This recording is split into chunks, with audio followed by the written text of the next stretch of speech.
I don't know how to explain, like, things haven't gone well for me in a while. And so I have to come to this stream with like kind of a fake happiness. But there's a happiness deep inside. It's getting crushed by just so many things that are happening. Uh, Mortgage rates, not a great situation. The real estate business for me, not a great situation right now. I mean, I write offers and offers don't get accepted. And so I just, every weekend I do the same thing.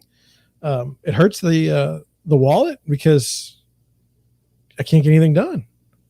Like I work a long time for nothing, and it's hard, um, and it does take a toll on a family. There's no question. I'm not in a good mood most of the time now. I'm just I'm what I want to explain to you is like I see this as a slow moving train wreck in housing, and you can say we can look at many sources that say the housing market is just fine. Everything's just fine. There's no problems at all. You don't understand, John. There's so much demand for housing that it doesn't matter what price the house is. Like that doesn't matter. It doesn't matter what people are offering, and it doesn't matter what the rates are going to be because people are just going to buy houses. That's all they're going to do.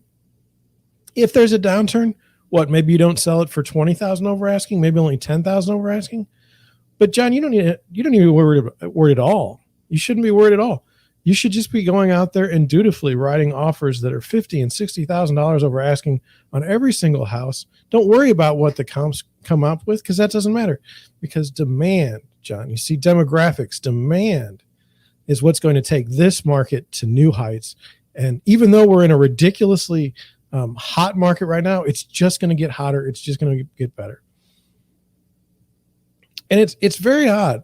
I don't know if you guys are on Twitter. I don't know if you see it, but I'll see people write like, "Hey, man, maybe something's going on with the housing market," and underneath that, in the comments, there'll be like 30 people that are like, "Well, haha, you don't know what you're talking about. The market's just fine. It's actually wonderful." And I don't know what to say. I don't know what to say. I know that my business is being crushed by not being able to write offers that people will accept. And the problem that I'm having is I don't want to tell my buyers, hey, you should spend $20, $30, $40,000 over asking, $20, $30, $40,000 over what any comp says in the neighborhood. It doesn't work for me. It doesn't work for me. And it's strange. And so I find myself in this position of watching basically my business burn and not having anything really to do about it. You say, well, if you had listings, you'd be thrilled. I agree. If I had listings, I'd be thrilled, but I don't have a lot of listings. And so I'm just getting crushed. And it's like a slow motion. Like it just every day, it's just like the noose tightens around my neck every day. And my family says, hey, why aren't you in a good mood today? It's like, because I'm getting slowly strangled day after day after day after day.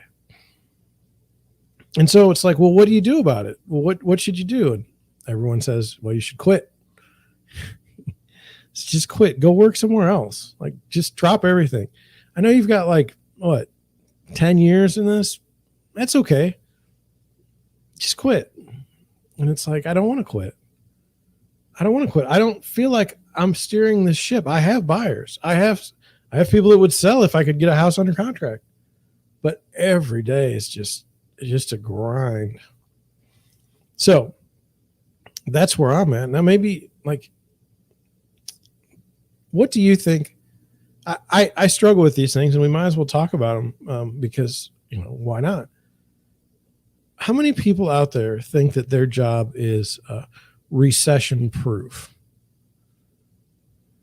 And I ask that because during the coronavirus, during the pandemic, the height of the pandemic, at least the height of the response to the pandemic, we would go in, and whenever I was listing something or whenever we were at the closing table, there would often be for buyers, there would be disclosures that had to be filled out that said, somebody might lose their job. This is, you're verifying that you haven't lost your job in the past, month, and all this stuff.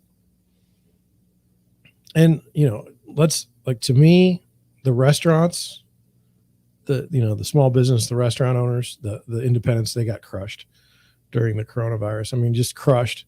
So there were other people that I think fared just as bad, but I really think restaurants were the ones that really, really got kicked pretty hard.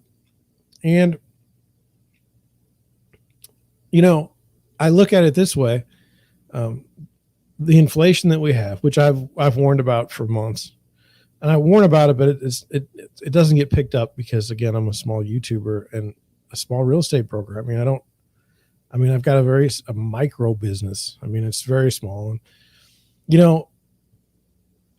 I think I might be more responsive to the inflation because it's like, I can't, like when I drive places, I mean, we're $4 and what, 80 cents for gas here in St. Louis. God only knows where you're at. If you're an agent somewhere else in the country, food prices go up. Travel goes up. Everything goes up, but my business is going down or staying the same. This is a terrible, terrible situation for me. I mean, just could not be more difficult to go through this. I'll get through it. How will I get through it? You just got to keep going.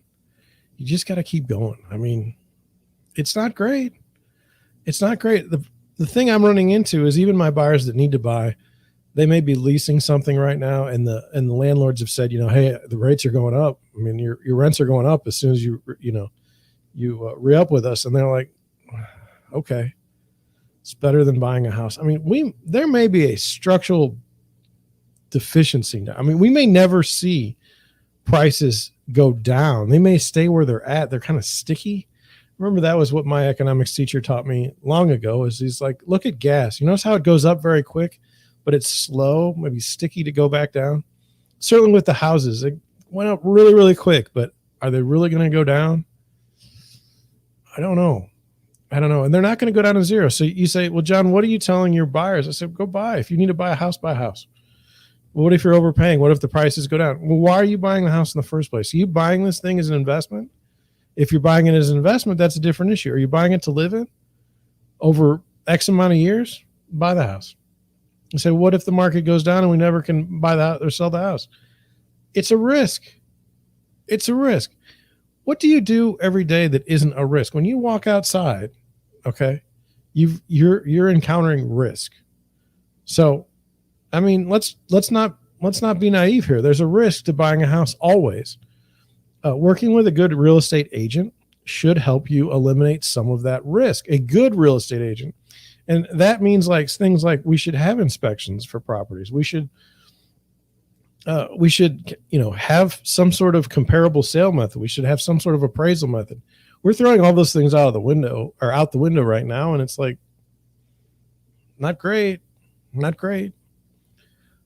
I mean, I don't know. I'm frustrated. I'm beyond frustrated because, like, if the market tanked tomorrow, that'd be one thing, but this slow, constant strangling is just difficult to deal with on a daily basis. It's really, really hard, and I don't want you to feel sorry for me. That's not why I'm telling you. I want to tell you honestly what's going on in my business. Now, other people, other agents, other brokerages may be doing really well.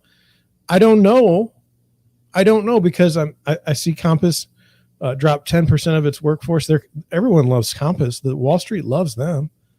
They became the biggest brokerage by volume in the country in what, 10 years? So everyone loves them. Redfin's discount brokerage.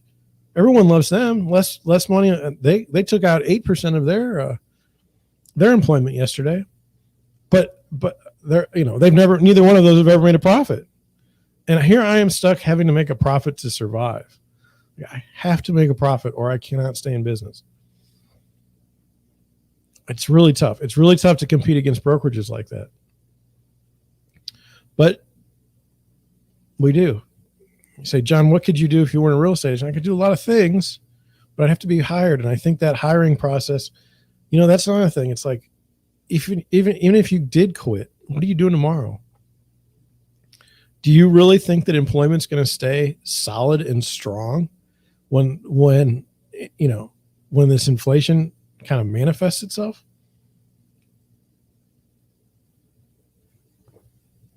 If you're a truck driver and you're paying $5.50 or $5.50 or $5.50 per gallon, how long are you going to keep that up? What happens when it goes to 6, 7? You going to stay driving? If you are, you're not going to ask for a rate increase. I mean, Verizon telephone service, okay? Verizon telephone, they should not be impacted in any way by fuel prices. Said that they've been impacted by operational expenses, and they're now going to charge me $6 more per month on my bill starting in July. Actually, they said starting no later than July. $6 a month. Now, that's just for me. Can you imagine how many $6 per month they're adding across the United States? That's a lot of money. That's a lot of money. They're fixing their inflation problem. And so, I mean, what would you do if you were me? If you saw that your business is going to take a hit, what would you do? And the weird thing is my business has been taking a hit for the last year. And it's because of the market. It's so damn locked up for me. I cannot get something closed. I mean, I have, but it's not easy, and it doesn't happen very often. It just has to be the right situation. Unfortunately, I keep not finding the right situation. So it's just beyond frustrating. It's beyond frustrating. I don't know. I don't think I'm really venting to you. I'm just telling you how it is for me. I don't think I'm venting. I just don't know. I just don't know.